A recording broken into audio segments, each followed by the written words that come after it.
উত্তরপ্রদেশের মাদ্রাসাগুলো ছাত্রগুলো কত করুণ চাপ খবর রাখে।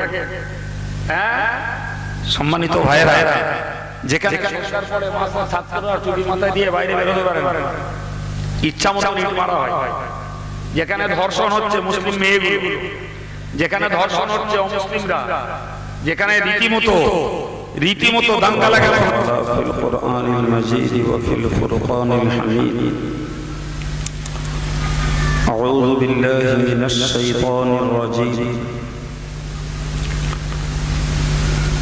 ইন্নী ফাআলুন লিমা ইউরিদ। সাদাকাল্লাহুল আযীম। وقال النبي صلى الله عليه وسلم: رضيت بالله ربا وبالإسلام دينا وبمحمد نبيا، أو كما قال عليه الصلاة والسلام।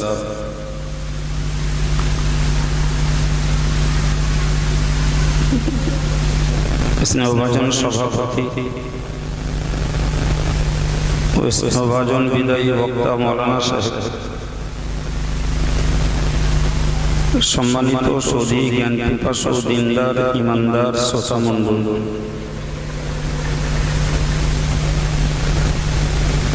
সমস্ত প্রশংসা ওই আল্লাহ পাকের দরবারে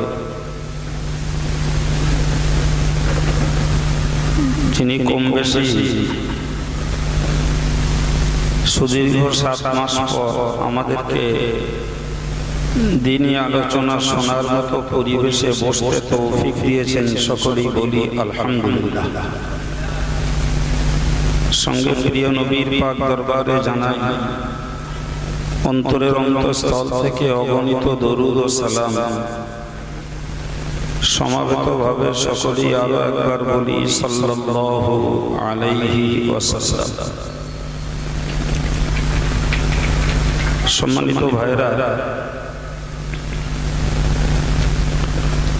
একদিকে লকডাউনের চাপ, আর একদিকে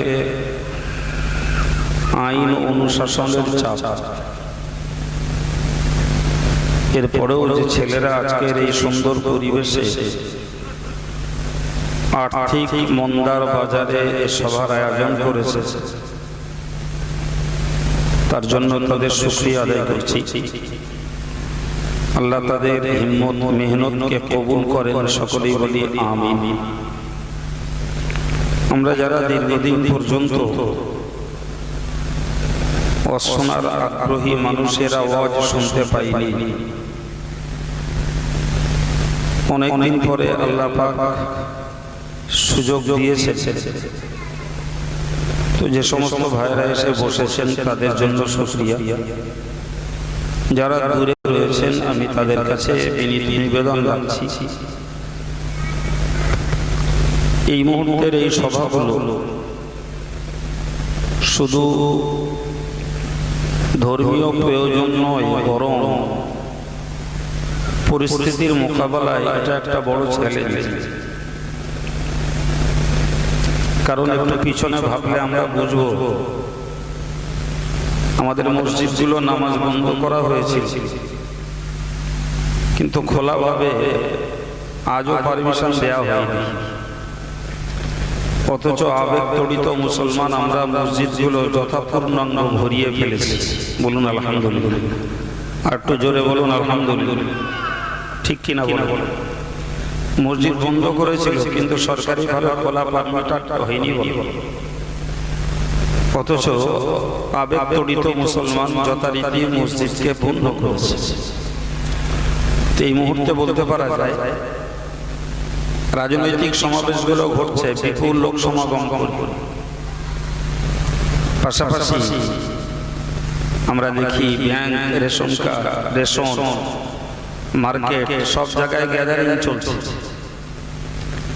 কিন্তু বন্ধ রয়েছে। গরিবদের জন্য রোজগারের একটা যাতায়াতের মাধ্যম লোকাল ট্রেন, সেটা বন্ধ। বন্ধ রয়েছে শিক্ষা ব্যবস্থা,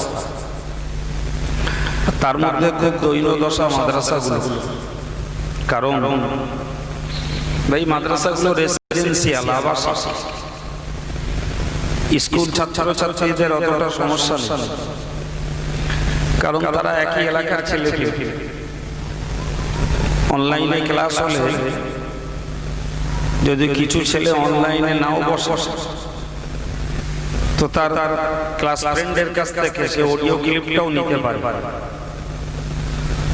কিন্তু মাদ্রাসার ছাত্রগুলো একজন 24 পরগনা, তার একজন বাঁকুড়া, আর একজন মেদিনীপুরের, আর একজন হুগলি। ফলে এই যোগাযোগ ব্যবস্থা দুরূহ ব্যাপার। ভাই আমি আজকে কম বেশি প্রায় 3 মাস হতে চলছে অনলাইনে বুখারী শরীফ ক্লাস করছি। তো এবছর জামিয়ার বুখারী ছাত্র সংখ্যা 52 জন। তো খুব বেশি বেশি ছাত্র পেয়েছি লাইভে 42-43 জন। তাও দেখি কোনোদিন 25 জন, কোনোদিন 27 জন, কোনোদিন 16 জন। তো আমি জিজ্ঞাসা করি, আমি এত কম কেন? তো বলছে ওদের অডিও দেখছে, অডিওতে আছে, ভিডিও সবার এই নেট কেনার মতো পয়সাও সবার নেই। ভাই একদিন ক্লাস করলে প্রায় 2 GB নেট চলে যায়। তো 2 GB নেট কিনতে ধরে নিন গড়ে 20 টাকা। তো যদি 20 টাকা নেট কিনতে হয়, প্যাকেজ না কিনে খুচরো কিনলে মাসে 600 টাকা। তো এক মাসে 600 টাকা খরচা করবে একটা ছাত্র গার্জিয়ান। এই আর্থিক অবস্থা মাদ্রাসার ছাত্রদের সবার নেই। ফলে বলতে পারা যায় যে স্কুল শিক্ষা ব্যবস্থা সরকার অনলাইনের মধ্যে চালিয়ে যাচ্ছে, কিন্তু বিপুলভাবে মার খাচ্ছে মাদ্রাসার হায়ার এডুকেশন ব্যবস্থা। হেফজুল কোরআন মাদ্রাসাগুলো তবুও খানিকটা চালানো সম্ভব, কিন্তু মৌলানা বিভাগীয় মাদ্রাসা চালানো অত্যন্ত দুষ্কর ব্যাপার। তো যাই হোক, আমি বোঝাতে চাইছি এরকম একটা চাপের মধ্য দিয়েও এখানকার ছেলেরা আপনাদের সহযোগিতা নিয়ে যে সুন্দর পূর্বমতো পরিবেশ পরিস্থিতি এবং ওয়াজের মজলিসের আয়োজন করেছে, সেজন্য আমি বলেছি এটা শুধু অন্যান্য বৎসরের মতো দিন প্রচার নয়, বর্তমান সময় অনুযায়ী এটা একটা বড় চ্যালেঞ্জ। তো চ্যালেঞ্জের মোকাবেলায় দাঁড়িয়ে যারা এই সুন্দর পরিবেশ তৈরি করেছে, তো তাদের জন্য আমরা দোয়া করছি, শুকরিয়া আদায় করছি। পাশাপাশি আপামর মুসলিম ভাইদেরকে আমি অনুরোধ করে বলবো, জওয়ান বা প্রবীণ যারাই হন, নিছাছাড়ি জরুরি কাজে জড়িয়ে থাকেন সেটা ভিন্ন কথা। তা না হলে আমি এই মূল্যবান পরিবেশে আসার জন্য আমি মাইকের আওয়াজ পাওয়া সকল অ্যাডাল্ট ভাইদের কাছে, সাবালেক ভাইদের কাছে অনুরোধ করছি, মায়েদের কাছে নিবেদন রাখছি, আপনাদের হাতের কাজ সেরে পর্দার জায়গায় বসুন, কিছু জ্ঞান সংগ্রহ। দেখুন, জ্ঞান সংগ্রহ এমন একটা বিষয় যাতে মানুষের মূর্খতার ব্যাধি সেরে যায়, যাতে এই মরা মরা অন্তরগুলো জাগ্রত হয়, সুবহানাল্লাহ, ভুলে যাওয়া বিষয়গুলো স্মরণ হয়, আমলে যাদের গাফলাতি আসে, তো এই কিছু কথা কানে পড়লে সেই গাফলাতিটা দূর হয়ে মানুষ কিছু সক্রিয় ভূমিকা পালন করতে পারে। ঠিক কিনা বলে? কান এমন একটা যন্ত্রণা, আর এই কথার এমন একটা পাওয়ার আছে, যে মুহূর্তে একটা কথার আওয়াজ কানে পৌঁছায়, এর অর্থটাকে, এর মর্মটাকে অন্তর অনুভব করে, আর এই অনুভবের ভিতর দিয়েই মানুষের ভিতরে শিহরণ, জাগরণ ছুটে আসে। এ কথা ঠিক না? ভাই আমি বাস্তবটা কি বুঝিয়ে বলবো, এই মুহূর্তেই যদি এই সারাউন্ডের কোথাও একটা বোমাবাজি হয়, চোখে দেখতে পাই কিন্তু বিকট আওয়াজটা আমাদের কান শুনতে পাবে, আর ওই শুনবার সাথে সাথেই মানুষের ভিতরে প্রতিক্রিয়া শুরু হবে। কথা বলেন ঠিক না ভুল? অবশ্যই যে মুহূর্তে ওই বিকট আওয়াজটা কানে পৌঁছাবে, এক মুহূর্তের ভিতরে এই মানুষগুলো হতচকিত হবে, হতভম্ব হবে এবং হয় অনুসন্ধানে অথবা ভয় সবাই ছুটবে। তাহলে একটা আওয়াজ আমার কানে পৌঁছাতে আমার লাইফের পরিবর্তন, আমার সময়ের পরিবর্তন, আমার দেহের শিহরণ, আমার অন্তরে চলে আসে জাগরণ, চলে আসে সতর্কতা, সাবধানতা। ঠিক কিনা বলে আমার কথা বুঝতে পারছেন? সুতরাং কোরআন হাদিসের এই বায়ানগুলো, এগুলো যে মুহূর্তে কানে পড়ে এর একটা প্রতিক্রিয়া নিশ্চিত মানুষের মনে তৈরি হয়। তবে কেউ ধরে রাখতে পারে, কেউ হারিয়ে ফেলে, তথা কেউ ভুলে যায়, কেউ স্মরণ রাখেন, এটা ভিন্ন জিনিস। কিন্তু সাময়িকের জন্য হলেও আমাদের ভিতরে একটা শিহরণ, একটা জাগরণ তৈরি হয়।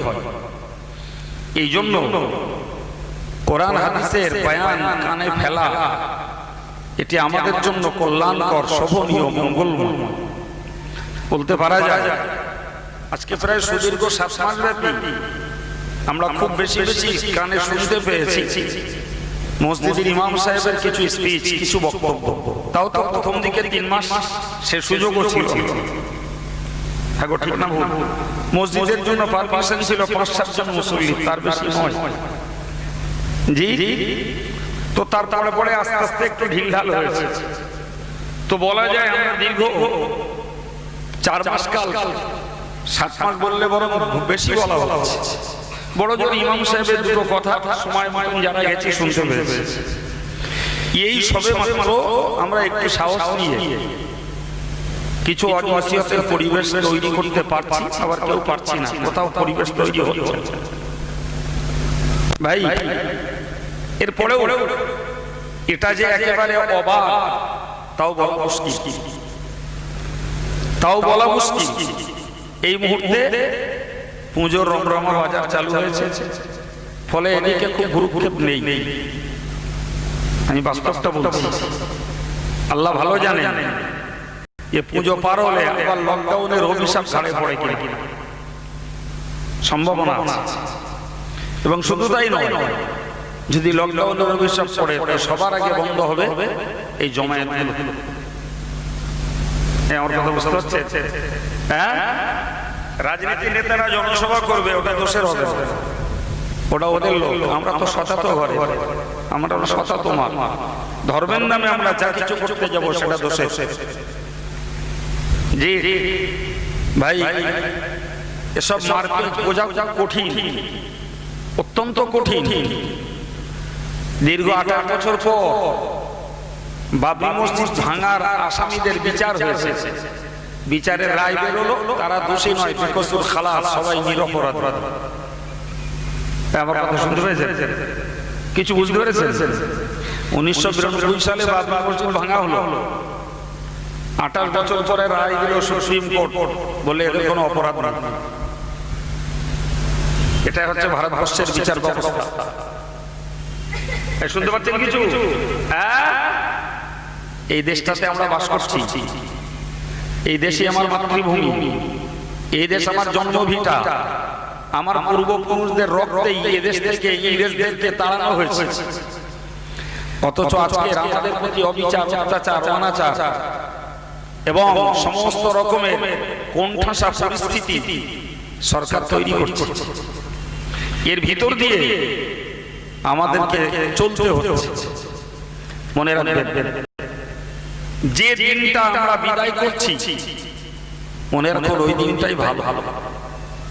আগামীকালের দিনটা আল্লাহ ভালো জানে, এর থেকে খারাপ হবে। কখনো আশা করবেন না যে আজকের দিনের তুলনায় কালকের দিনটা ভালো হবে। যে ব্যাপারেই মনে করুন, চাই সামাজিকতায় মনে করুন, রাজনীতিতে মনে করুন, অর্থ রোজগারে মনে করুন, ধর্মে মনে করুন, যে দিকটা কি ভাববেন, আমি আপনাদের হিতাকাঙ্ক্ষী দরদি একজন ভাই হিসাবে বলছি, এই যে দিনটা চলে যাচ্ছে এই দিনটা কি ভালো মনে করুন। কালকের দিনটা এর তুলনায় ভালো আসবে ভাবলে ভুল। বিশ্বাসে আমার কথা। সময় মুহুর্মুহু পরিবর্তন হচ্ছে, মুহুর্মুহু। ভাই যে মানুষগুলো নির্ভার মানুষ, খাটে খটে খায় দেয়, এদের অতটা টেনশন নেই। কিন্তু যারা জাতকে নিয়ে, সমাজটাকে নিয়ে, দেশটাকে নিয়ে একটু ভাবে, বিশ্বাস করুন তাদের নিশ্চিন্তে ঘুম হয় না, নিশ্চিন্তে ঘুম হয় না। জি জি, শুনলে হতবাক লাগবে। পশ্চিমবাংলার একজন নেতা, আমাদেরই 24 পরগনা, তিনি দল ছাড়ছেন কেন? এনআরসি করা হয়নি তাই। এই কথা শুনতে পাচ্ছেন কিছু? এসব ভাবেন কিছু? এনআরসি করা হয়নি বলে দল ছাড়ছেন, তার মানে কি? এটা নেপথ্যে ওপর চাপ। কেন্দ্র সরকার বলবে যে আমি এনআরসি করতে চাইছিলাম না, এলাকার জনপ্রতিনিধি তিনি এমপি, তিনি বা তেনারা দাবি করেছেন, ফলে এনআরসি করতে। আর এনআরসি নিয়ম যাই করা হোক, ঘুরিয়ে টাইট করা হবে এম কোম্পানির লোকেদের, আর কিছু না। গতকালের খবর, ভারতবর্ষের কেন্দ্র সরকারের যিনি এখন সর্বভারতীয় সভাপতি, তেনার বক্তব্য করোনার প্রকোপ কমলেই এনআরসি ক্যাব চালু হবে। খুব নিশ্চিন্তে ঘুমাচ্ছে বলে, খাওয়া দাওয়াটা খুব ভালো হচ্ছে। হ্যাঁ সম্মানিত ভাইরা, একটু ভাববার জন্য বলছি। প্লেন অস্ত্র শুনে শুনে আমরা যথেষ্ট হাফেজ হয়ে গেছি, কিন্তু সমকালীন পরিস্থিতিগুলো ভাবতে হবে। করণীয় কি, করব কি, পরিস্থিতি কোথায়। সম্মানিত ভাইরা, এক কথায় বলতে পারা যায়, এক কথায় বলতে পারা যায়, তৌহিদপন্থী জনতা যারা, আল্লাহর একত্ববাদে যারা বিশ্বাসী, আপনি খোদাই বলে লিখে রাখতে পারেন, এদের জন্য আল্লাহ ছাড়া কেউ নেই। আমার সঙ্গে একমত না দ্বিমত পোষণ করবেন? মনে রাখবেন, আপনি রাজনীতির যে দলই করেন না কেন, ধর্মের বিপদে আপনার কাছে কেউ নেই।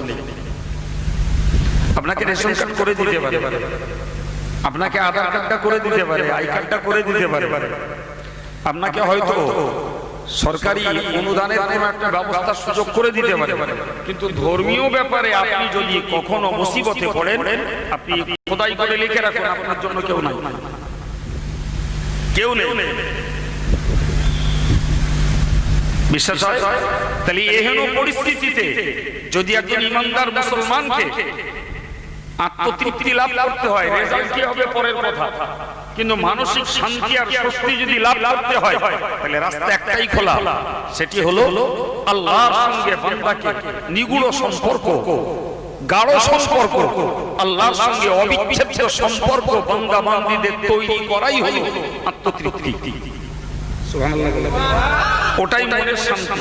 যা পারে হোক, আমি অন্তত আল্লাহর হুকুমের গোলাম হয়েছি। সুবহানাল্লাহ, আমি আল্লাহর হুকুমের গোলাম, আমি আল্লাহর পথের পথিক, আমার প্রিয় নবী দেখানো পথের আমি অনুসারী, এটাই আমার আত্মতৃপ্তি, এটাই আমার দিলের মজা। তারপরে যা পারা যাবে, এই মানসিকতা তৈরি করা যাবে। ওয়াজ পরে শুনবেন আরো, আমি দুটো গল্প করছি, আমার গল্পগুলো মাথায় নেন, একটা মন তৈরি করুন, একটা মন, একটা আদর্শ মনে, একটা ভালো মনে বিরাট দাম, অনেক দাম। একটা ভালো মন যদি তৈরি করা যায়, ওই মনের বিনিময়ে নামাজ পড়া যাবে, রোজা রাখা যাবে, জিকির করা যাবে, তাসবিহ পড়া যাবে। ওই মনটার বিনিময়ে হারাম থেকে নিজেকে রক্ষা করা যাবে, ওই মনটার বিনিময়ে বিপদে নিজেকে প্রতিষ্ঠিত রাখা যাবে, ওই মনটার বিনিময়ে বিপদে ধৈর্য ধারণ করা যাবে, ওই মনটার বিনিময়ে আল্লাহর কাছে কাঁদা যাবে, ওই মনটার বিনিময়ে আল্লাহ পাকের রহমত পাওয়া যাবে। সুতরাং আমি সকলকে আন্তরিকভাবে নিবেদন করে বলবো, একটা ভালো মন তৈরি করার জন্যই আমার এই দুটি কথা। একটা ভালো মন এই মজলিস থেকে তৈরি করে নেন। সম্মানিত ভাইরা, কি বলেছি যে বান্দা এহেন জটিল পরিস্থিতি এবং অবস্থার ভিতর দিয়ে একজন সত্যকারের ঈমান ওয়ালার জন্য আল্লাহ ছাড়া কেউ নাই, এবং সেটাও সহজে না ভাই। অনেক ত্যাগের পর, অনেক সাধনার পর, অনেক কঠিন পরিস্থিতির পর, এমনি এমনি নয় ভাই। আমরা একটা কথা না খুব সহজে সরলে বলি, সহজ সরলে একটা কথা বলি, সেটি হলো যে হকের জয় আল্লাহ দেবে। ঠিক আমার সঙ্গে কথা বলে এই এরকম একটা কথা আমাদের মধ্যে ছড়িয়ে আছে, সত্যের জয়, হকের জয় আল্লাহ দেবে। ইসলাম সত্য ধর্ম, নিশ্চিত আল্লাহ পাকের জয় দেবে। আপনিও বলেন, আমিও বলি, এবং কথাটা আমার আপনার নিজস্ব অবজারভেশন নয়, এটা আমাদের নিজস্ব মন্তব্য, মতামত নয়, এটি কোরআন হাদিসের একটা মৌলিক সার কথা। কিন্তু এই আমরা যেমনটা বলি না বাবু, ব্যাপারটা অমনটা নয় বলবো, ব্যাপারটা অত সহজ নয়। জি জি, অন্যমনস্ক হন না। আমার এই ভাবনা চিন্তা ক্ষুদ্র ব্রেনের দুটো কথা আপনাদেরকে শেয়ার করছি, মনোযোগের সঙ্গে কথা কটার নেন ভাই। কোরআন শরীফে আল্লাহ বলেছেন, আহাসিবান নাস, মানুষগুলো কি মনে করে তাদেরকে ছেড়ে দেবো, তাদেরকে আরাম করতে দেবো, without any hesitation, without any tension, তাদেরকে কোনো দুশ্চিন্তা মাথায় চাপিয়ে দেবো না, তাদেরকে ইমানদার বলে আমি অ্যাকসেপ্ট করব? এরা কি মনে করে? অহুম লা ইফতানুন, তারা পরীক্ষিত হবে না, তারা পরীক্ষায় পড়বে না, তারা ঠেলায় পড়বে না, ঠেকায় পড়বে না, বাধায় পড়বে না। দ্বীনকে মানতে যে, ইসলামকে মানতে যে, ইসলামের উপরে জীবনটাকে দাঁড় করাতে যে, আল্লাহর প্রেম লাভ করতে যে, প্রিয় নবীর আদর্শের গোলাম হতে যে, এদেরকে কোনো বিপরীতমুখী পরিস্থিতি সহ্য করতে হবে না। খোদা আল্লাহ বলছেন, আমি বলি বলে আল্লাহ আশ্বাস বানিয়ে দিলেন, হে ঈমানদার, তুমি ইতিহাসকে স্মরণ করো, ওয়ালাকাদ ফাতান্নাল্লাযীনা মিন ক্বাবলিহিম। মনে রাখা দরকার এদের, তোমাদের পূর্বে যে জাতি ছিল, যারা ঈমান ওয়ালা বলে নিজেদের আত্মপরিচয় দিয়েছে, আমি আল্লাহ তাদের পরীক্ষা নিয়েছি। এই কথা শুনতে পেয়েছে? অন্যমনস্ক যারা হচ্ছেন, ঠকা হচ্ছে। আব্দুল কাইমের অজবল জীবনী আর কাহিনী নয়, প্রত্যেকটা কথার ভিতরে জ্ঞান রয়েছে, প্রত্যেকটা কথা মনোযোগে শুনতে হবে, তবে একটা সার জিনিস পাওয়া যায়। আল্লাহ বললেন, আমি তোমাদের পূর্ববর্তী ঈমান ওয়ালাদেরকে পরীক্ষা নিয়েছি। তাহলে তোমরা যখন তাদের উত্তরসূরি, সেই ঈমানের পথে তোমরা, সেই ইসলামের পথে তোমরা, সেই কলেমার বাণী তোমরাও আওড়াচ্ছো, সেই তাওহীদের বাণী তোমরাও বলছো, ফলে পূর্ব জাতি যখন পরীক্ষা দিয়েছে, তোমাদেরকেও পরীক্ষা দেওয়া লাগবে। কি গো, মুক্তির রাস্তা পাবো? কথা বলছেন দেখেন। আমি বলবো বিএ পাস, ফলে আমি চাকরির দাবিদার। জি, তো এক্সপার্টরা আমার ইন্টারভিউ নেবে না, আমাকে চাকরির অ্যাপয়েন্টমেন্ট দিয়ে দেবে। দেবে জি, একটা ছেলে এসে বলবে, আমি সেলাইয়ের কাজ জানি, সেলাইয়ের কাজ জানি, তো কোন একটা মেশিনওয়ালা তার মেশিনটাকে চালাতে ছেড়ে দেবে? কথা বলেন না, তাকে দেখবে তো জি, যে তার সেলাইটা সত্য ইস্যু করতে পারে কিনা, কাজটা পরিচ্ছন্ন কিনা, কাজটা ভালো কিনা, সেই কাজটা মার্কেটে চলবে কিনা, তারপরে তো তাকে কাজটা হাতে দেবে, যে কামটা তার কাছে দেবে সেটা তাকে ছাড়বে। তাহলে ন্যূনতম একটা সেলাইয়ের কাজ, আমার যদি দুটো গরু থাকে আর কোনো লাঙ্গল এসে যদি বলে আমি লাঙ্গল চালাতে পারি, গরু আর লাঙ্গলটা আমায় দাও, আর আমি যদি তার সম্পর্কে অভিজ্ঞ না হই, আর গরু দুটো ছাড়বো না, দুটো গরু দাম ফেলে জেলে 50,000 টাকা। সুতরাং পায়ে ফাল লাগিয়ে গরুগুলো সর্বনাশ করবো, আগে আমার জানতে হবে লাঙ্গল চষতে পারে কিনা। প্রিয় যুবক ছেলেরা, ধার্মিক মুরব্বীরা, আমি সবাইকে ভাবার জন্য অনুরোধ করছি, তাহলে সামান্য চাষ কাজটা যদি দাবি করে কেউ, না জেনে আমি তাকে লাঙ্গল গরু দেই না, সেলাইটা না জানলে তার হাতে কাম ছাড়ি না। জি, সরকার আমার ডিগ্রি হোল্ডার না হলে আমাকে কোনো চাকরি দেবে না। তা আমি বলবো ঈমানদার, আর ঈমানের বিনিময়ে আল্লাহর জান্নাত দখল করব, আর আল্লাহ পরীক্ষা নেবেন না, আমাকে ঈমানের সার্টিফিকেট দিয়ে দেবেন আর আমি জান্নাত দখল করে নেব। ইট ইজ ইম্পসিবল, এটা অসম্ভব ভাই, এটা হতে পারে না। সুতরাং আমি মন তৈরি করার জন্য বলেছি, মনটা তৈরি করুন যে আমরা ওই মনটা তৈরি করব যে মনটা বিপদে ধৈর্য ধরবে, ওই মনটা তৈরি করব যে মনটা নেকির কাজ করতে যেয়ে কষ্ট সহ্য করবে। আমরা মন তৈরি করব, দেশ চলবে এক পথে, আমি আল্লাহ আল্লাহর রাসূলের বিধানটাকে মানার জন্য উল্টো পথে কষ্ট করে চলব। এই মানসিকতাটা দরকার না? দরকার নেই? এই জন্য বলেছি একটা মন তৈরি করতে হবে। একটা মন তৈরি করতে পারলে আমি টিকে যাব ইনশাআল্লাহ, আমি টিকে যাব। আপনি বলুন, আমি যে কথা আপনাকে বোঝাচ্ছি, তাহলে পরীক্ষা যদি আল্লাহ নেন, নিয়েছে তার রেকর্ড। জি, পরীক্ষা তো শুধু উম্মতেরা দেয় নাই, খোদ নবীরাও পরীক্ষা দিয়েছে। জি, খোদ নবীরাও।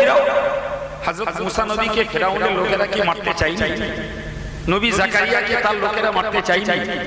নবী ঈসা আলাইহিস সালাম কি ইহুদিরা কি মারতে চাইনি? কথা বলা সম্মানিত ভাইরা, নবী ইব্রাহিম আলাইহিস সালামকে কি নমরুদের লোকেরা কি মারতে চাইনি? সর্বোপরি আমার আপনার প্রিয় নবীকে মক্কার কাফের বেঈমান বেদিনরা কি মারতে চাইনি?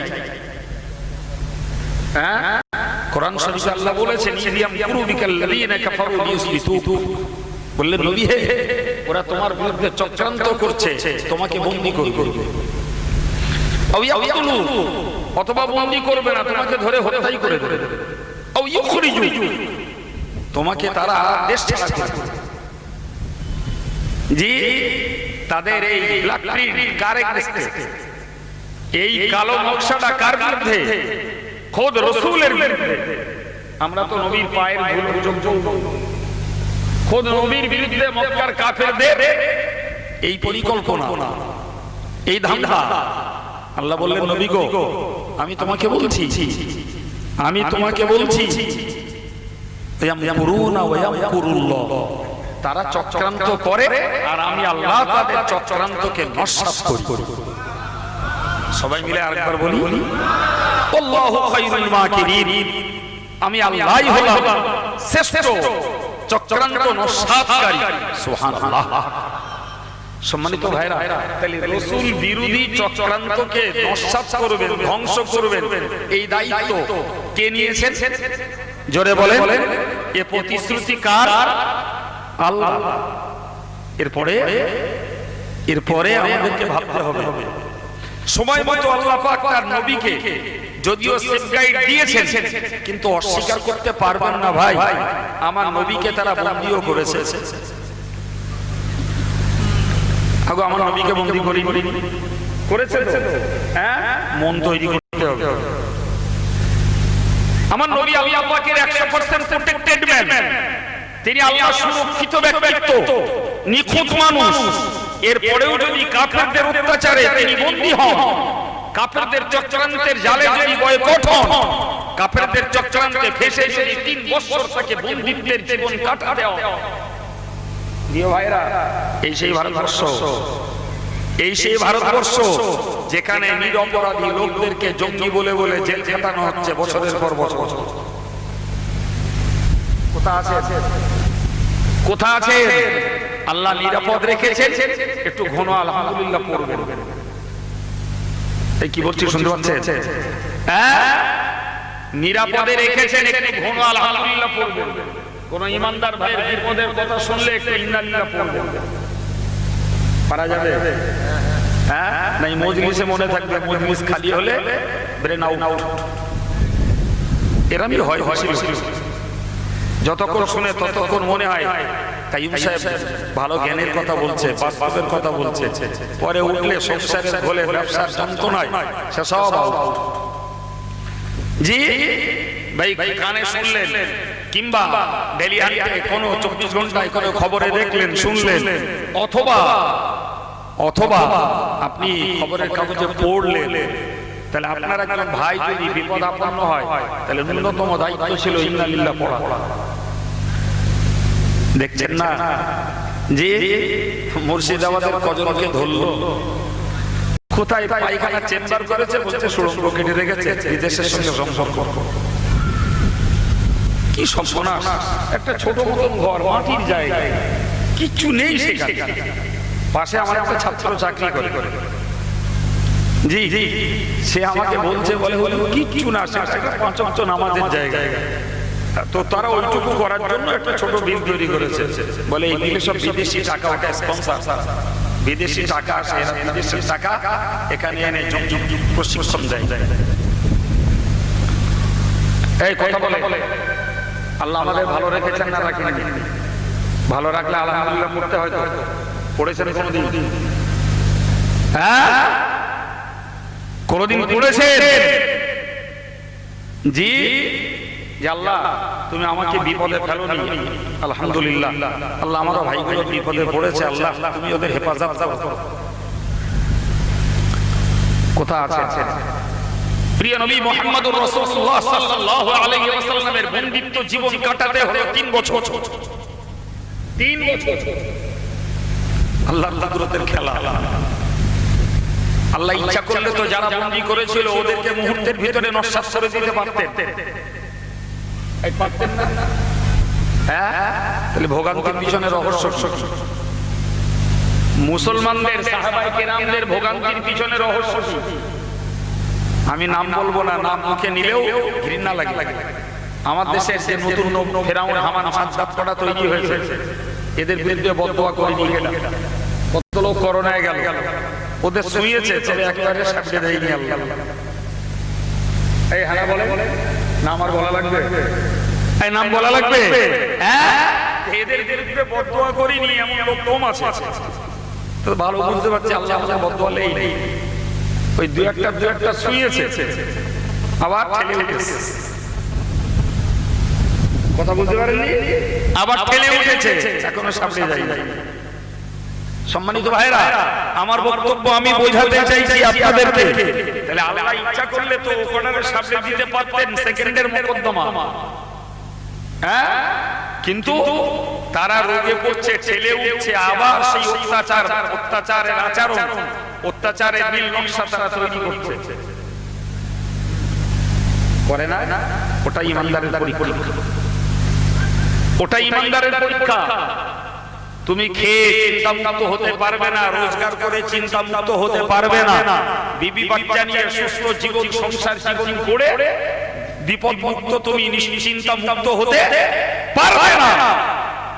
তোমার এই দুশ্চিন্তাটাও তোমার গুনাহ মাফ হওয়ার একটা ওসিলা।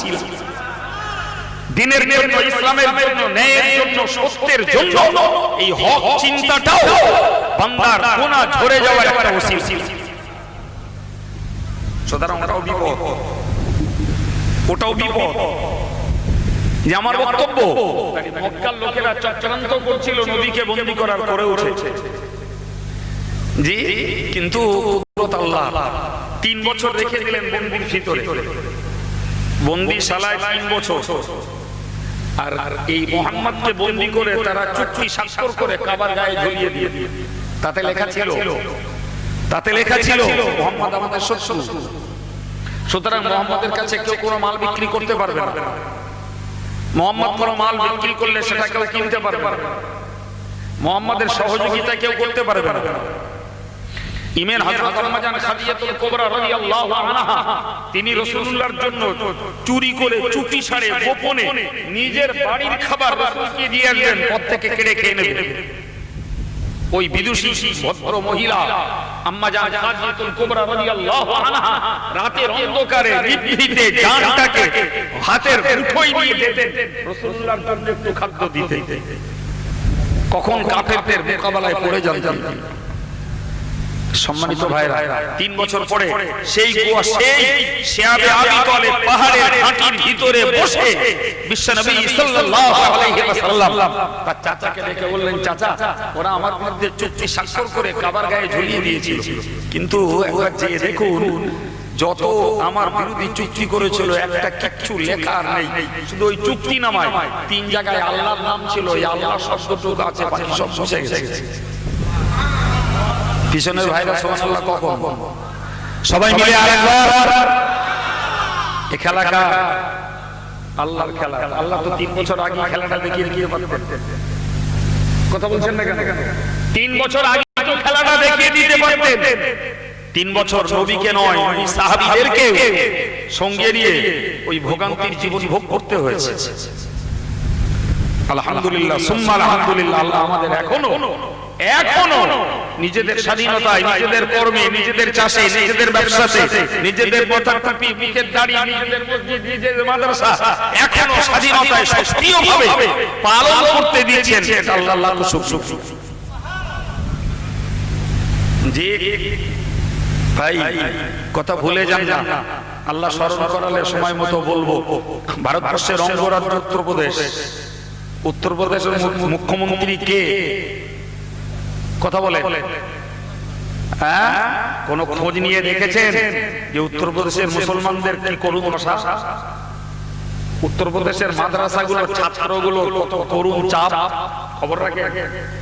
হ্যাঁ, সম্মানিত ভাইরা, যেখানে ছাত্ররা চুরি মাথায় দিয়ে বাইরে বেরোতে পারে না, ইচ্ছা মতো ইট মারা হয়। যেখানে ধর্ষণ হচ্ছে মুসলিম মেয়েগুলো, যেখানে ধর্ষণ হচ্ছে অমুসলিমরা, যেখানে রীতিমতো দাঙ্গা লাগানো হচ্ছে। ঠিক বলছে না ভুল বলছি?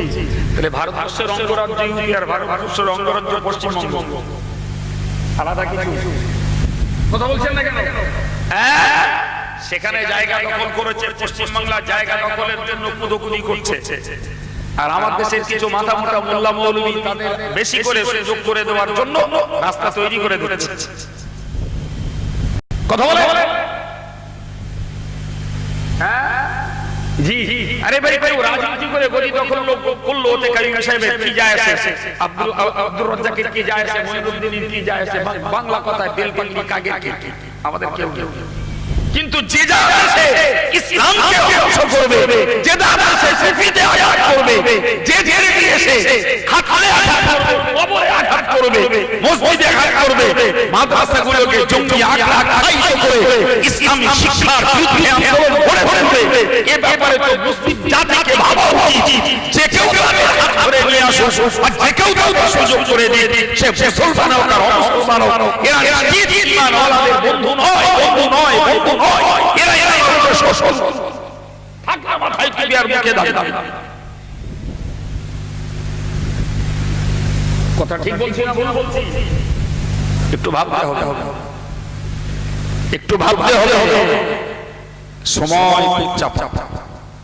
সম্মানিত ভাইরা, জি 3 বছর রাসূলুল্লাহ শিয়াবে আবি তলেবে বন্দিশালায়, জি লকডাউনে আমরা যথেষ্ট গুনগুন করেছি।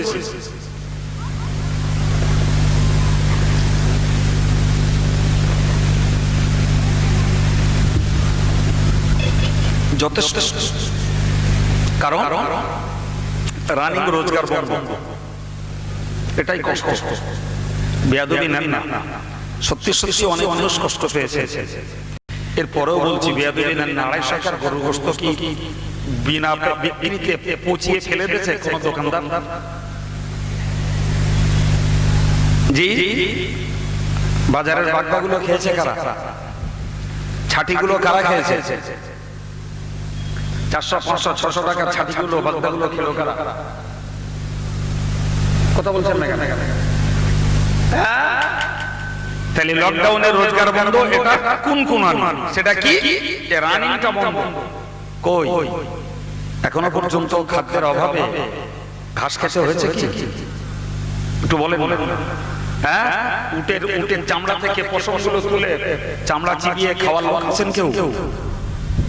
হ্যাঁ, সাহাবায়ে কেরামেরা ঘাস খেয়েছেন, ওই ছাগলের মতো কড়ি কড়ি পায়খানা হয়েছে।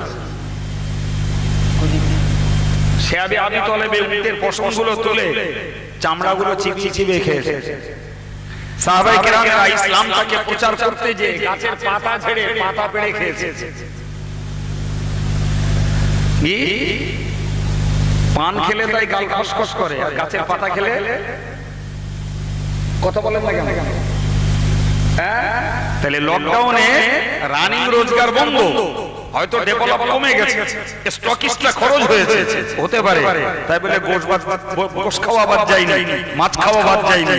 ঈদের দিন লাইন দিয়ে গোশত নিয়েছে। ভুল বলি তো আমায় বলে, হ্যাঁ? তাহলে অভাব অভাব, রোজগার নেই, অমুক নেই, তমুক নেই, এরপরেও আল্লাহ শুকরিয়া যে আল্লাহ আমাদেরকে গাছের পাতা খাওয়ায়নি, উটের চামড়া খাওয়ায়নি, আমাদের গাছের পাতা পেড়ে খেতে হয়নি। প্রিয় নবী সাহাবায়ে কেরামদেরকে শেয়াবে আবি তালেবের বন্দিশালায় জি দুর্ভিক্ষ জীবনে তাদের এগুলো করতে হয়েছে।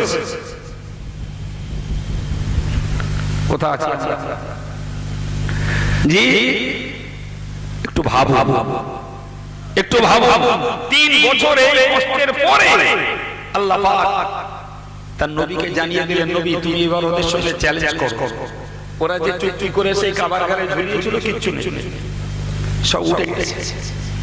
কি রয়েছে বলেছিলাম একবার বলে ক জায়গায় রাসূলুল্লাহ গল্পটা কে করলেন? আবু তালেবের সঙ্গে। আবু তালেব মুসলিম, আবু তালেব মুসলিম, কিছু রাসূলুল্লাহর পাহারাদার চাচা, সুবহানাল্লাহ, হোক না মুসলিম, কিন্তু ইসলাম প্রচারের কাজে রাসূলুল্লাহকে কোনো বাধা দেয়নি, বরং রাসূল বাধা পেয়েছেন, আবু তালেব পাশে এসে দাঁড়িয়েছে। তাহলে অমুসলিম হলেও তার এই সহযোগিতা নিঃসন্দেহে স্মরণীয়। তো রাসূল যখন গল্পটা চাচাকে করলেন, চাচা তো হতবাক, বললেন বাবা তুমি 3 বছর এই পাহাড়ি ঘাটিতে অবরুদ্ধ হয়ে আছো, তুমি কি করে বলছো ঠিক বলছো? বলে হ্যাঁ চাচা আমি যা বলছি ঠিক বলছি। সুবহানাল্লাহ। রাসূল দৃঢ় চাচা, পাহাড়ে রাসূল অটল, বলেন চাচা আমি ঠিকই বলছি। আবু তালেবের নিজেরই যেন আশ্চর্য লাগলো, হতবাক হলেন, মুহাম্মদ রয়েছে এখানে বলে কি করে জি। তো আবু তালেব বেশ খানিকটা চ্যালেঞ্জের মোকাবেলায় রাসূলুল্লাহকে বললেন, মুহাম্মদ যদি তোমার কথা সত্যি না হয়। তো রাসূল বললেন, চাচা আমার কথা মিথ্যার কোনো জায়গা নেই। হ্যাঁ গো, রাসূলের কথা বলে দিয়েছেন কে? আল্লাহ মিথ্যা কথা বলে? আল্লাহ মিথ্যা রিপোর্ট দেয়? আল্লাহ মিথ্যা বলেন না, মিথ্যা রিপোর্ট দেন না। ফলে রাসূল যেটা বলেছেন 100% সত্য। আবু তালেব গেলেন কাফেরদের নেতাদের কাছে, গিয়ে বললেন যে তোমরা মুহাম্মাদের বিরুদ্ধে যে বয়কটনামা তৈরি করেছিলে, যে চুক্তি তৈরি করেছিলে, সেই চুক্তির সব লেখনী উঠে গেছে, শুধু আল্লাহর নাম রয়েছে 3 জায়গায়, ওটা আছে শুধু উপরে ঝোলানো। কাবা মাটি থেকে প্রায় 22 ফুট উঁচু, তার মানে বলতে পারা যায় আমাদের দেশের দোতলা ঘরের সমান প্রায়, তাই না জি? তো নিচের থেকে লেখা দেখা যাওয়া অসম্ভব না। তো কাফেররা আবু তালেবের সঙ্গে চ্যালেঞ্জ করলো, বলে দেখো যদি সত্যি সত্যি আমাদের চুক্তি মুছে গিয়ে থাকে তো আমরা নিঃশর্ত মুহাম্মদকে মুক্তি দেব। একটু মন খুলে বলে জি। আর যদি মুহাম্মাদের কথা সত্য না হয় তাহলে কিন্তু বয়কটের মিয়াদ, বন্ধুত্বের মিয়াদ বেড়ে যাবে। আবু তালেব বললেন তাই। আল্লাহু আকবার। আবু তালেব কাফের হলেও আমার রাসূলের কথা তার অন্তরে গেঁথে গেছে, মুহাম্মদ মিথ্যা বলেনি, সত্য বলেছে। পাড়া হলো, পেটে দেখা গেল সেই শিয়াবে আবি তালেবে বসে আমার রাসূল যা বলেছে সেটাই 100% সত্য পরিণত হয়েছে জি। অকপটে তারা আমার রাসূলুল্লাহর চুক্তি মেনে নিতে বাধ্য হলো, রাসূলের উপর থেকে তারা বয়কট তুলে নিল।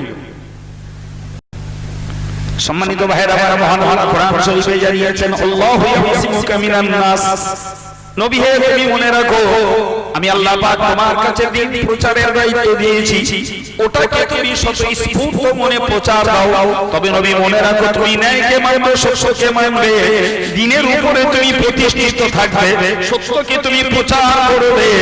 এই কাজটা বাধা মুক্ত নয়, কাঁটা মুক্ত নয়, এই কাজ কখনো সহজ নয়। প্রতি মুহূর্তে মুহূর্তে রয়েছে তোমার জন্য বিরোধী শত্রু, কিন্তু এরপরেও সত্য গোপন করতে পারবে না, এরপরেও অন্যায়কে তুমি হজম করতে পারবে না, এরপরেও ন্যায় প্রতিষ্ঠিত করতে হবে, অন্যায়কে উৎখাত করতে হবে জি। ভাই স্বাভাবিকভাবে মানবীয় ভয় তো থাকবে না, থাকবে। ওরে বাবা আমি যত বড় হুজুর হই, মানুষ তো, হ্যাঁ তো মানুষেরই মানবীয় ভয় থাকবে, কথা বলে থাকবে না একদম। ওরে বাবু ওই মানবীয় ভয় ছিল বলেই তো ফেরাউনের তাড়ায় মুসা নবী দৌড়েছিল, ওই মানবীয় ভয় ছিল বলেই তো আমার রাসূলুল্লাহ হিজরত দিনের আলোয় করেননি, রাতে আঁধারে করেছে। এই কথা ঠিক না ভুল? সম্মানিত ভাইরা, মানবীয় ভয় ছিল বলেই তো মুসা নবী, ঈসা নবী আলাইহিস সালাম আল্লাহর কাছে হেফাজতের দোয়া চেয়েছিলেন। তাই তো আল্লাহ নবী ঈসাকে জীবিত আসমানে উঠিয়ে নিয়েছিলেন। সুবহানাল্লাহ। তাহলে মানবীয় ভয় থাকবে না? কার থাকবে না? সকলে নিচু স্তর থেকে উচ্চ স্তর পর্যন্ত সকল ব্যক্তি মানুষ হিসেবে যে ভয়টা সেটা থাকবে গো। জি জি। তো নবী চিন্তা করলেন যে দিন প্রচার করলে আমি ঠেকায় পড়ব, দিন প্রচার করতে যে বাধায় পড়ব, অন্যায়ের বিরুদ্ধে প্রতিরোধ করতে যে আমি শত্রুর মোকাবেলায় পড়ব, পরিস্থিতি আমার কি হবে? আমার আল্লাহ আশ্বাস বাণী দিলেন, আল্লাহু ইয়াহসিনুকা মিনান নাস। ও নবী, তুমি ভয় পেও না, ভীত হয়ো না, তুমি তোমার ডিউটি পালন করো, তোমার কাজ তুমি চালিয়ে যাও নবী গো। আমি আল্লাহ পাক প্রতিশ্রুতি দিলাম মানুষের সকল প্রকারের দুর্ব্যবহার, অত্যাচার, অনাচার, বিচার থেকে আমি আল্লাহ তোমাকে হেফাজত করব। ও সম্মানিত ভাইরা আমার, যে আল্লাহ প্রতিশ্রুতি দিয়েছেন নবীকে হেফাজত করবে, সেই আল্লাহ পাকের প্রতিশ্রুতির পরেও আমার নবী বয়কট জীবন অবলম্বন করেছেন 3 বছর। ওই আল্লাহর প্রতিশ্রুতি যথারীতি মক্কার কাফেররা আমার নবীকে মারার পরিকল্পনা নিয়ে তার ঘর অবরোধ করেছে, ঘর অবরোধ করেছেন। মুহাম্মদ পার হলে মারা হবে। নাউজুবিল্লাহ বলে আর একটু জোরে বলে। 3 বছর ধরে বন্দিশালায় বন্দি করার পরেও আল্লাহ তার ওয়াদা ঠিক রেখে দিয়ে 3 বছর পরে লেখাগুলো মুছে দিয়ে আল্লাহর নামটুকু রেখে দিয়ে চ্যালেঞ্জের মোকাবেলায় জয় আল্লাহ কাকে দিয়েছেন? চিল্লে বলুন। তাহলে আল্লাহ তার প্রতিশ্রুতি রক্ষা করেছেন না করেননি? করেছেন না? হ্যাঁ, কিন্তু মাঝখানে 3 বছর বন্দি জীবন তো কাটাতে হয়েছে। একটা কথা শুধু জবাব আপনাদের শুনিয়ে একটা মন তৈরি করতে চাচ্ছি। কথাটা হয়তো অনেকে হারিয়ে ফেলেছেন, ভুলে গেছেন, আমি মনে করিয়ে দেবো। সেটি হলো এটা যে আমরা এই কথাটা খুব বলি যে হকের জয় আল্লাহ নিশ্চয়ই দেবে। বলি না হকের জয় আল্লাহ নিশ্চয়ই দেবে, সত্যের জয় আল্লাহ দেবে 100%। ওটা কোরআনের ভাষণ, ওটা হাদিসের ভাষণ, ওটা মিথ্যা নয়। কিন্তু তার আগে যা বাবু এই নাকানি, চোবানি, কাঁচানি, ধোয়ানি সহ্য করতে হবে। ওইটার জন্যই দরকার একটা শক্ত মন, একটা মজবুত কলব চাই, একটা মজবুত দিল চাই, যে দিলে একাই থাকবে আল্লাহর প্রতি নিষ্কলুষ বিশ্বাস, ইসলামের প্রতি নিবেদিত প্রাণ, আর একদিকে থাকবে সারা পৃথিবী সবকিছুর মোকাবেলায় আমি আল্লাহ বিশ্বাস এবং দ্বীনের প্রতি প্রতিষ্ঠিত হওয়ার সাইডটাকে প্রাধান্য দেব। এটা কি অ্যাকসেপ্ট করব? সব চাচা আমি এখানে জানি। জি, তো কাফেররা বলল মুহাম্মদকে মারার জন্য দাঁড়িয়ে আছে। ভালো করে বলুন, রাসূল হিজরত করবেন, তার ঘরটা চারিদিক দিয়ে অবরুদ্ধ, চারিদিক দিয়ে অবরুদ্ধ, তলোয়ার নিয়ে, বল্লম নিয়ে, তীর নিয়ে চারিদিক দিয়ে ঘিরে দাঁড়িয়ে প্রিয় নবীর ভিতরে। আর ওই রাত্রিতে আল্লাহ হুকুম করছেন মুহাম্মদ তুমি মক্কা ছেড়ে মদিনার পথে রওনা দাও। জি, রাসূলুল্লাহ তাকিয়ে দেখলেন তার ঘরে থেকে বের হওয়ার মতো কোনো সুড়ঙ্গ জায়গাটুকু নেই। কথা বলেন, মানুষ তো নবী, হ্যাঁ, চারিদিকে শত্রু সশস্ত্র। জি, সম্মানিত ভাইরা আমার, প্রিয় নবী সাল্লাল্লাহু আলাইহি ওয়াসাল্লাম কোরআন শরীফের সূরা ইয়াসিন শরীফের কয়েকটি আয়াত তিনি পড়ে দিলেন। জি জি, কয়েকটি আয়াত পড়লেন। ভাইরা আমার, কোরআন শরীফে মহান আল্লাহ জানিয়েছেন ফাজআলনা বাইনাহুম সাদদা ওয়া মিন খালফিহিম সাদদা ফাআশাইনাহুম ফাহুম লা ইউবসিরুন। ও ঈমানওয়ালারা, প্রিয় যুবক ছেলেরা, পর্দার মায়েরা, ভালো করে মনে রেখে দিন, বিশ্বনবী মুহাম্মদুর রাসূলুল্লাহ সাল্লাল্লাহু আলাইহি ওয়াসাল্লাম একটু ধুলোবালি দিলেন, শাহাতি উজুহ বলে ছোট করে দিয়ে ছুঁড়ে দিলেন কাফেরদের চেহারার দিকে। আমার আল্লাহ বললেন আমার নবী ছুড়লো এই পর্যন্ত, এরপরে কাজ হলো ফাজআলনা বাইনাহুম সাদদা ওয়া মিন খালফিহিম সাদদা। আমি আল্লাহ আমার নবীর সম্মুখে পাঁচিল তুলে দিলাম, নবীর পিছনটাতে পাঁচিল তুলে দিলাম, ফাআশাইনাহুম নবীকে সম্পূর্ণ আমি ঢেকে দিলাম, ফাহুম লা ইউবসিরুন। দাঁড়িয়ে থাকা কাফেররা আমার নবীর যাওয়ার কোনো আঁচ ধাঁচ অনুসন্ধান করতে পারেনি।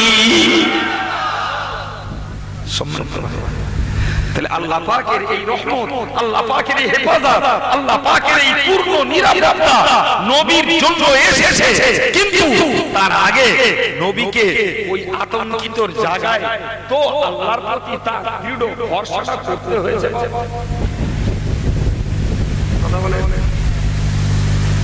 ওটাই হচ্ছে মন তৈরি, ওটাই তো মন তৈরি।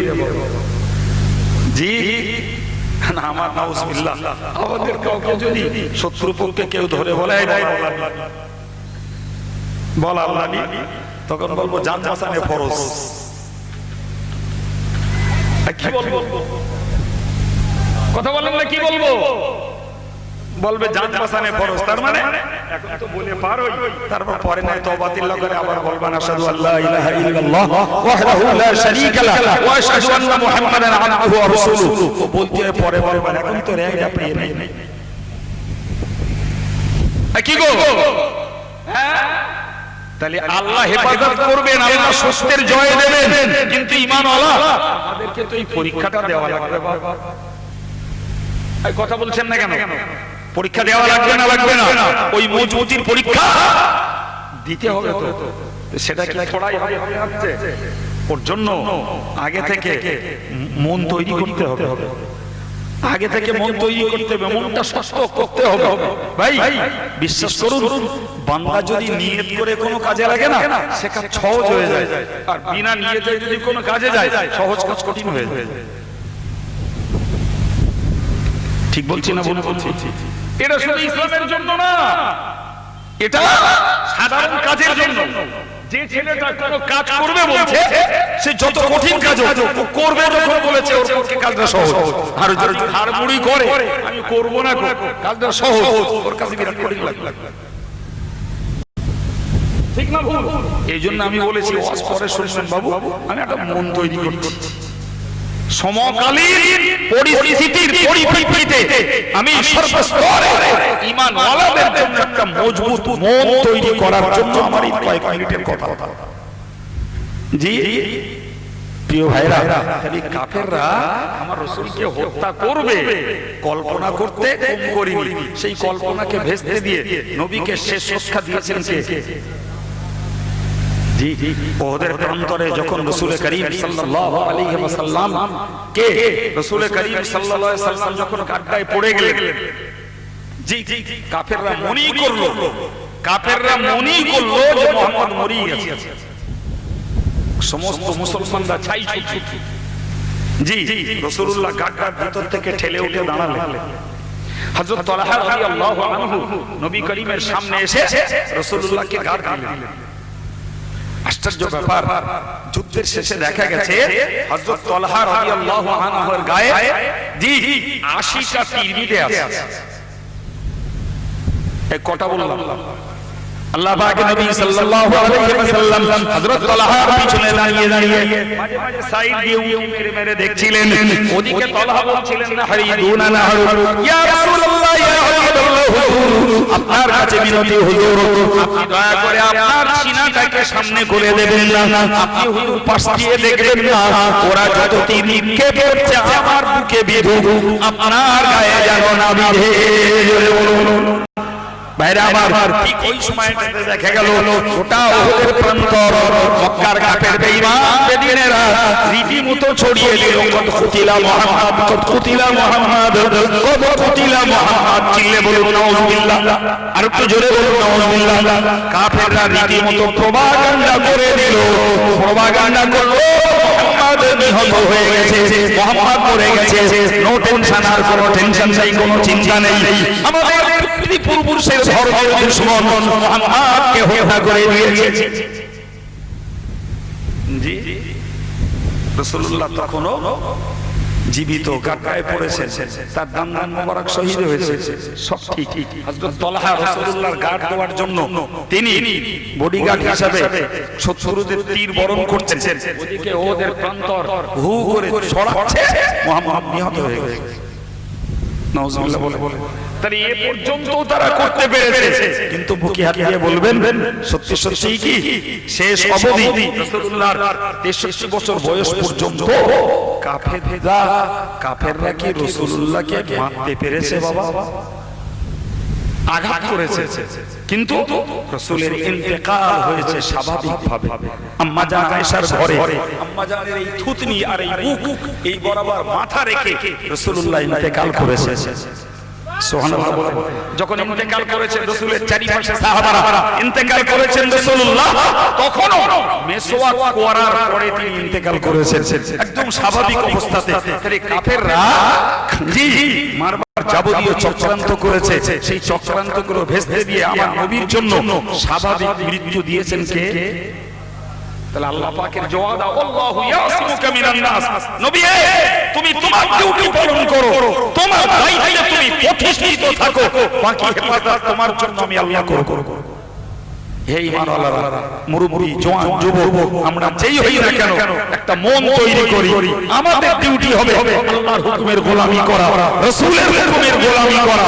জি, কে আমাদের বঞ্চিত করবে, কে লাঞ্ছিত করবে, কে আমাদেরকে কোন ভাষা করবে, এ সব কিছু জিম্মাদার আল্লাহ।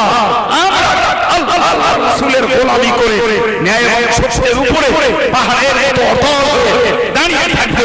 চূড়ান্ত পর্যায়ের পরীক্ষা দেব, শেষ রক্ষা কে করবে? তাহলে আল্লাহ হেফাজত করবেন, হকের জয় দেবেন, সত্যের জয় দেবেন। কথাটা এতটা পানির মতো নয় বাবা, এতটা পানির মতো নয়। জি, শুধু প্লেন যদি সুরের শুনে যাব, এই গুড়ো শিক্ষাগুলো, রহস্যমূলক শিক্ষাগুলো আমাদের মনে বদ্ধমূল হবে না, মনে মজবুত হবে না। এই রহস্য শিক্ষাগুলো নিতে হবে। জি ভাইরা আমার, তো আমি আপনাকে বোঝাতে বোঝাতে এই জায়গা পর্যন্ত চলে এসেছি যে মনে রাখতে হবে আমাদেরকে যে আমাদের দরকার আল্লাহর সঙ্গে ঘনিষ্ঠ সম্পর্ক তৈরি করি। আল্লাহর সঙ্গে ঘনিষ্ঠ সম্পর্ক তৈরি করি। আর আল্লাহর সঙ্গে ঘনিষ্ঠ সম্পর্কের মাধ্যমই হলো সর্বস্তরের সাবালিক পুরুষ এবং মহিলাদেরকে আল্লাহর দ্বীন ও শরীয়তের কাজগুলোকে সম্পন্ন করা। আর শরীয়ত বিরোধী কার্যগুলোকে নিজের জীবন থেকে বাদ দেওয়া। এরপরেও মনে রাখতে হবে, সম্মানিত ভাইরা আমার, প্রিয় নবী সাল্লাল্লাহু আলাইহি ওয়াসাল্লাম তার মুখ নিঃসৃত বাণীতে জানিয়েছেন, তোমরা মনে রাখো প্রতিটি মুহূর্তে মুহূর্তে তোমাদের জন্য গুনাহ প্রকাশ হয়েছে। চোখে দেখার ভিতর দিয়ে গুনাহ জড়ায়, কানে শোনার ভিতর দিয়ে গুনাহ জড়ায়, কথা বলার ভিতর দিয়ে গুনাহ জড়িয়ে যায়, চিন্তা চেতনার ভিতর দিয়ে গুনাহ জড়িয়ে যায়, স্পর্শের ভিতর দিয়ে গুনাহ জড়িয়ে যায়, অন্তরের নিয়তের ভিতর দিয়ে গুনাহ জড়িয়ে যায়। ভাইরা আমার, সেই সঙ্গে পায়ে চলার ভিতর দিয়ে গোনা জড়িয়ে যায়। বলতে পারা যায় আমাদের যতগুলো সক্রিয় অঙ্গ রয়েছে সবগুলোর দ্বারাতে নেকির যেমন সম্ভাবনা রয়েছে, পাপের পূর্ণ মাত্রায় সম্ভাবনা রয়েছে। আচ্ছা জি ভাই, আমি এই যতক্ষণ ওয়াজ করব মনে করুন কথার কথা আমি 1 ঘন্টা ওয়াজ করেছি ধরে নেন, তো 1 ঘন্টার ওয়াজে 59 মিনিট 30 সেকেন্ড ভালো গঠনমূলক কথাবার্তা বলেছি, হেদায়েতের কথা বলেছি, উৎসাহের কথা বলেছি, আগ্রহের কথা বলেছি, আল্লাহ এবং রাসূলের প্রেম লাভের কথা বলেছি। 30 সেকেন্ডে একটা অফেন্সিভ কথা আমার মুখ দিয়ে বেরিয়ে গেছে। আল্লাহ হেফাজত করুন, বলুন আমিন। এই কথা ভাই, আমার ওই 59.5 মিনিটের ওয়াজ সব বর্ষে ঘি ঢালা হয়ে গেছে। ওই হাফ মিনিটের ওয়াজের সমালোচনাই হবে আমার ওয়াজের মূল্যায়ন। বলুন কথাটা ভুল বলেছি না ঠিক বলেছি? যদি শতকরা 5 জন বলে আচ্ছা ভাই উনি না 30 সেকেন্ডে একটা ভুল কথা বলে ফেলেছে, আমরা ভুল কথাটা আমল করব না আমল দেব না, ও কথাটা বাদ দাও, চলো তো বাকি 59 মিনিট 30 সেকেন্ডের কথাটা একটু মানি। ও শতকরা 5 জন বলবে আর 95 জন বলবে ওনার একটা আলেম কথা বলবে কেন? বলতে পারলো ভালো বলেছি 59 মিনিট, ওটা একটারও আমল আসবে না। একটা যদি বাইদি ভাই কোন মিসগাইড হয়ে যায়, মিসম্যানেজ হয়ে যায়, মিসআন্ডারস্ট্যান্ডিং একটা হয়ে যায়, ওটাই হয়ে যাবে সমালোচনার কেন্দ্রবিন্দু। ভুল বলছি বাবা? হ্যাঁ, আমায় একটু বুঝিয়ে বলুন এই কথা, এই এই পদক্ষেপটা আমাদের কাদের? আমাদের তো ওইটা ওখানে মনে রাখো। এবার বলুন, একটা লোক নামাজ পড়ে, রোজা রাখে, হজ করে, যাকাত দেয়, জিকির করে, তাসবিহ পড়ে, জি এবং যাবতীয় বাপ মায়ের সেবা, বিবি বাচ্চার সেবা সবকিছু ভালোভাবে করে, ভাই লোকটা সুদি কারবার। এই কথাটা মাথায় নেওয়া গেছে? কথাটা মাথায় নেওয়া গেছে? জি, 59 মিনিট ভালো, তার আদার সাইড ভালো, সুদে কারবার। কথা বোঝা গেল? আচ্ছা ভাই, আপনার টেন্ডেন্সি যদি এটাই হয় যে আমার 59 মিনিটের ভালো অবজারভেশন গুলো, আমার ভালো মন্তব্য এবং ভালো কথাগুলো সব আপনার কাছে বেকার হয়ে গেল, হাফ মিনিটের একটা কথাই আপনার কাছে হাইলাইট হয়ে দাঁড়াবে, তাহলে আপনার টোটাল লাইফটাতে যদি একটা ভালো সাইড থাকে আর একটা সাইডে যদি খারাপ থাকে, আমায় একটু দয়া করে বলবেন জি ওই একটা সাইড খারাপ, এর বিনিময়ে আপনার জীবনের এই 59 মিনিটের নেক আমল ভরা সাইডটা বেকার হবে না?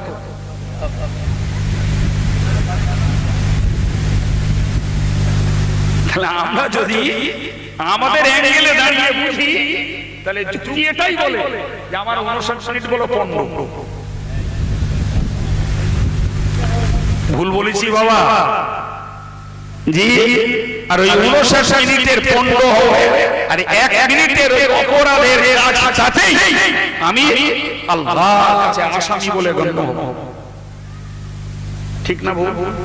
কারণ সুদী কারবার, হারাম কারবার, ওর বিনিময়ে আমার নামাজ জায়েজ হইবে, ওর বিনিময়ে আমার খাবার খেয়ে রোজা রাখা জায়েজ হইবে, ওর ওই কারবার থেকে দান করেছি, মসজিদে দেই, মাদ্রাসায় দেই, ওই দানগুলো আল্লাহর কাছে অ্যাকসেপ্টেড হইবে, ওর বিনিময়ে আমি যত নেকির কাজ করেছি সবগুলোই আল্লাহর কাছে অবহিত, সবগুলোই আল্লাহর কাছে গ্রান্টেড হয়ে গেছে।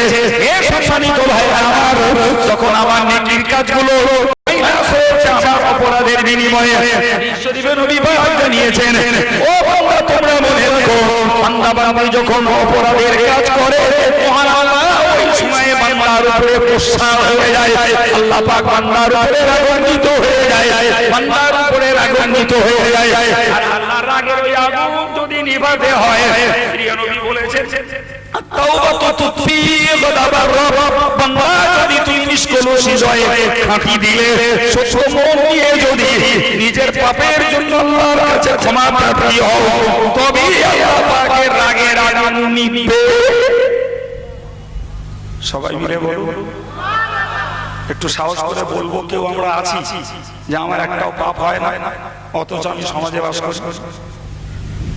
আজ কোনো বাপের বেটা, হ্যাঁ, কোন কাগজে পীর, বাজার জাত হওয়া পীর বাচ্চা, আমির সাহেব, মুবাল্লিগ সাহেব, হযরতজি, মুফতি সাহেব, মাওলানা সাহেব, হাফেজ সাহেব, ভাই সাহেব, কার বুকের পাটা রয়েছে আমার সামনে এসে বলবে যে আমি এই সমাজে বাস করি, অথচ আমার একটা পাপ নেই? আছে? সম্মানিত ভাইরা, তাহলে যদি আল্লাহর সঙ্গে ঘনিষ্ঠ সম্পর্ক আমাদের করতে হয়, তাহলে একদিকে নেকির কাজ আমায় করতে হবে, ইচ্ছাকৃত পাপ আমি হয়তো করি না, কিন্তু অনিচ্ছায় আর পরিবেশের পরিপ্রেক্ষিতে আমি পাপে জড়িয়ে পড়তে পারি। ফলে প্রতিটি ঈমানওয়ালা মুসলমানদের একটা কন্টিনিউয়াসলি একটা ডিউটি পালন করতে হবে, ধারাবাহিক একটা দায়িত্ব পালন করতে হবে। সারা দিনের পরে আল্লাহর কাছে নির্জনে একটু কাঁদতে হবে, আল্লাহর কাছে নির্জনে একটু হাত তুলতে হবে।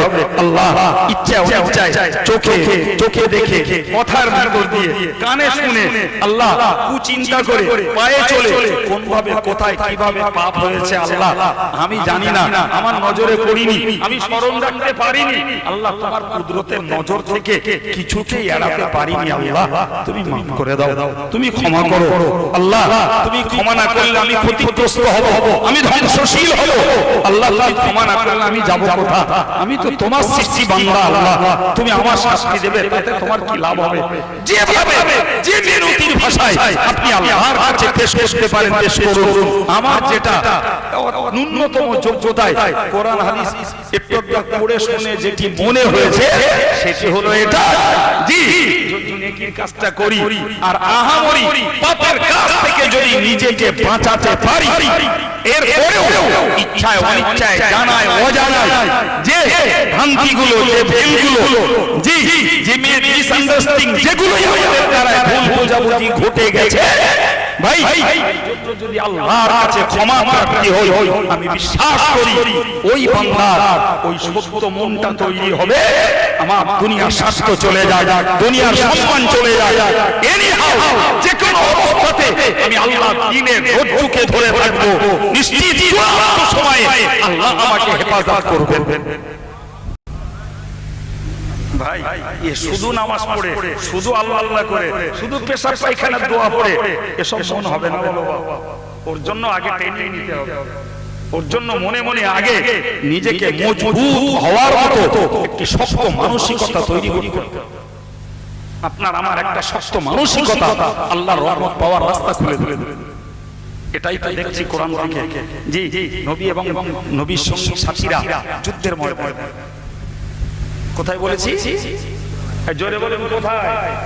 যুদ্ধের ময়দানে, জি যুদ্ধ শত্রুর হাতে খাড়া, নিজেদের হাতে খাড়া, পায়ের নিচের মাটি কাঁপছে, তার মানে ভূমিকম্প হচ্ছে, পেট পিট একাকার, ক্ষুধার জ্বালা, জি ওদিকে মাথা করে শত্রুর ঘাড়া। পরিস্থিতিটা কোন অংশে অনুকূলে না প্রতিকূলে? এই পরিস্থিতিটা পক্ষে না বিপক্ষে? বিপক্ষে। এই পরিস্থিতিতে দাঁড়িয়ে থাকা, এই পরিস্থিতিতে জয় পাওয়া, এই পরিস্থিতিতে কোন অংশে সত্যের উপরে প্রতিষ্ঠিত থাকার মতো জি ন্যূনতম কোন বৈজ্ঞানিক পদ্ধতি আর ন্যূনতম কোন পারিপার্শ্বিক সাহায্য বাস্তবতা কিছু আছে? কিছু নেই। ওই অবস্থার ভিতর দিয়ে জি ভাইরা আমার বলে দিলেন আল্লাহর কোরআন বলছে আল্লাহ পাকের নবী এবং নবীর সঙ্গে ঈমানওয়ালারা এক বাক্যে বলেছিল মাতা নাসরুল্লাহ। কি বলছিল? মাতা নাসরুল্লাহ, কখন আসবে আল্লাহ তোমার সাহায্য? কখন আসবে তোমার সাহায্য? সাহায্য চাইবার দরকার আছে না নাই? চিল্লে বলে ভূমিকম্প, পেটে ক্ষুধা, মাথায় শত্রুর খাড়া, চাওয়ার দরকার আছে না নাই? বাইরে আমাদেরকে দিন কোরআন শরীফে আল্লাহ বলেছেন মাতা নাসরুল্লাহ, ঈমানদার এবং ঈমানদার নবীরা নবী ওই সময় আমাকে আল্লাহকে অ্যাড্রেস করে আল্লাহকে সম্বোধন করে বলছিলেন মাতা নাসরুল্লাহ, আল্লাহ কখন পাবো তোমার সাহায্য, কখন পাবো তোমার নিরাপত্তা, কখন পাবো আল্লাহ তোমার হেফাজত? সম্মানিত ভাইরা আমার, ওই সময়টাও ভাবকাণ্ড আমার আল্লাহ ওহী নাযিল করে বলেছিলেন আলা সতর্কতার সঙ্গে শোনো, ইন্না নাসরুল্লাহি করিবি, আল্লাহর সাহায্য খুব কাছাকাছি, খুব নিকটে নিকটে। তার মানে এখনো পরীক্ষা চূড়ান্ত হয়নি। ভূমিকম্পটা কি হয়েছে? মাথার উপরে শত্রুর খানাটা কি হয়েছে? পেট ক্ষুধার জ্বালায় একাকার হয়ে গেছে, তো কি হয়েছে? এখনো আল্লাহর সাহায্য আসার ঘনিষ্ঠ সময়টা আসেনি, জি খুব কাছাকাছি। তার মানে কি আর একটু পরীক্ষা দাও। আল্লাহু আকবার। ভাই এই যদি হয় নবীর উপস্থিতিতে, জি নবীর সঙ্গে সাথে ঈমান ওয়ালাদের ব্যাপারে আল্লাহ পাকের বার্তা, তাহলে আমাদের মতন খুচরো টুনকোদের জন্য থোড়াই হকের জয়, সত্যের জয়, আল্লাহর সাহায্য, ইসলামের সাহায্য ওয়াজে শোনা যায় খুব ভালো। জি মুসা নবীকে আল্লাহ বাঁচিয়ে দিয়েছেন, জি লোহিত সাগর পার করে মাদাইনে চলে গেছে, ঈসা নবীকে আল্লাহ আসমানে তুলে নিয়েছে, আমার নবীকে আল্লাহ হেফাজত করেছে। কিন্তু ইন্দ্ররা দেখি না, অভ্যন্তরীণরা দেখি না যে কতটা ত্যাগের পর, কতটা সাধনার পর, কতটা রক্তক্ষয়ী যুদ্ধের পর, কতটা বিপরীতমুখী পরিস্থিতি কষ্টের ভিতর দিয়ে সহ্য করার পরে, কতটা জীবন হানিকর রিস্ক নেওয়ার পরে, কতটা ক্ষুধার্ত থাকার পরে, কতটা বিবি বাচ্চা সহায় সম্পদ হারানোর পরে তবে খোদার সাহায্য এসেছে। চাই না, আমরা প্লেন ওয়াজ শুনি আর সুবহানাল্লাহ গর্জে বলে বাড়ি চলে যাই। কথা বলেন, ঠিক বলেছি? সুতরাং আমি গোড়ায় বলেছি বাবু আমি ওয়াজ করতে পারি না, জি ওয়াজ আমার ওয়াজ মাওলানা সাহেব এসেছেন করবেন, রজওয়ালি সাহেব আজমান করবেন, আমি এই এতক্ষণ ধরে বকে একটা শক্ত মন তৈরি করার চেষ্টা করেছি। আমি গোড়ায় বলেছিলাম টোটাল সময়টাই সেই বিষয়ের উপরে দাঁড়িয়েই কথা বলেছি, না আলাদা কিছু বলেছিল। শুধু বলতেই চেয়েছি একটা জিনিস, আমাদের মনটা মজবুত করা দরকার, মনটা মজবুত করা দরকার। এই জন্য প্রিয় নবী দোয়া শিখিয়েছেন, ইয়া মুকাল্লিবাল কুলুব সাব্বিত কুলুবানা আলা দীনিক ওয়া ইয়া মুসাররিফাল কুলুব সাব্বিত কুলুবানা আলা তাআতিক। আমার আল্লাহ পাক শিখিয়ে, আমার আল্লাহ পাকের রাসূল শিখিয়েছেন, ও উম্মতেরা, ও বান্দা বান্দীরা, আমি নবী আল্লাহর কাছে দোয়া চাই, তোমরাও দোয়া চাও, ইয়া মুকাল্লিবাল কুলুব সাব্বিত কুলুবানা আলা দীনিক। ও অন্তরের পরিবর্তনকারী আল্লাহ, হে অন্তরের পরিবর্তনকারী আল্লাহ, আমাদের অন্তরটাকে তোমার ধর্মের উপরে প্রতিষ্ঠিত করে দাও। ওয়া মুসাররিফাল কুলুব সাররিফ কুলুবানা আলা তাআতিক। হে অন্তরের পরিবর্তনকারী আল্লাহ, আমাদের অন্তরটাকে তোমার আনুগত্যের জন্য তুমি প্রতিষ্ঠিত করে দাও। আল্লাহ সর্ব অবস্থায় ধর্মের উপরে প্রতিষ্ঠিত থেকে তোমার আনুগত্য স্বীকার করতে পারি, তোমার গোলামি করতে পারি, তোমার নির্দেশে চাকরগিরি করতে পারি, এই তৌফিক তুমি আমাকে নসিব করো।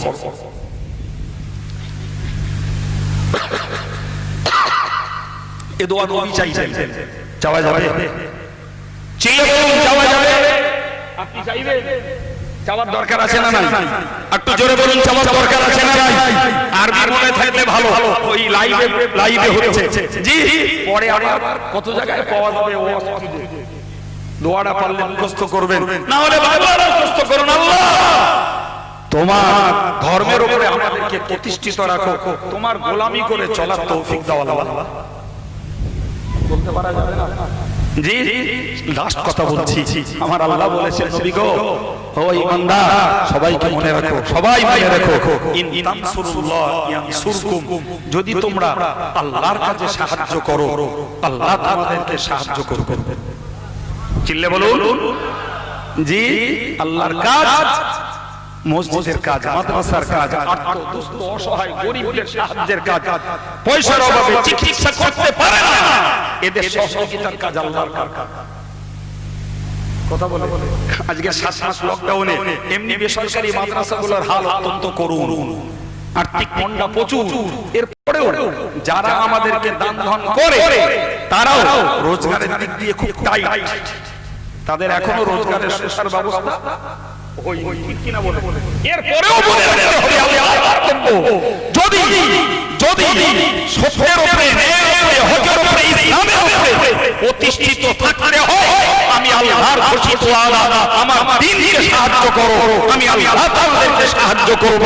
ওই তোমাদের কদমকে, পদক্ষেপকে, প্রত্যেকটা ব্যাপারে তোমাদের পরিকল্পনাকে আমি আল্লাহ দ্বীনের জন্য মজবুত করে দেব।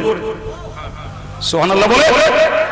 সম্মানিত ভাই, তাহলে শত দুর্বলতা, অসহায়তা, আর্থিক দৈন্যদশা, রোগ ব্যাধি সব কিছুর পরেও আমাদের মনে রাখতে হবে জি আমরা দ্বীন ধর্মের উপরে প্রতিষ্ঠিত থাকবো।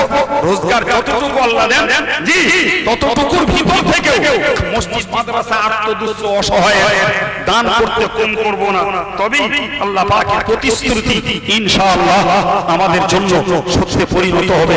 আল্লাহ কবুল করেন, আল্লাহ তৌফিক দেন, সকলে বলি আমিন সুম্মা আমিন।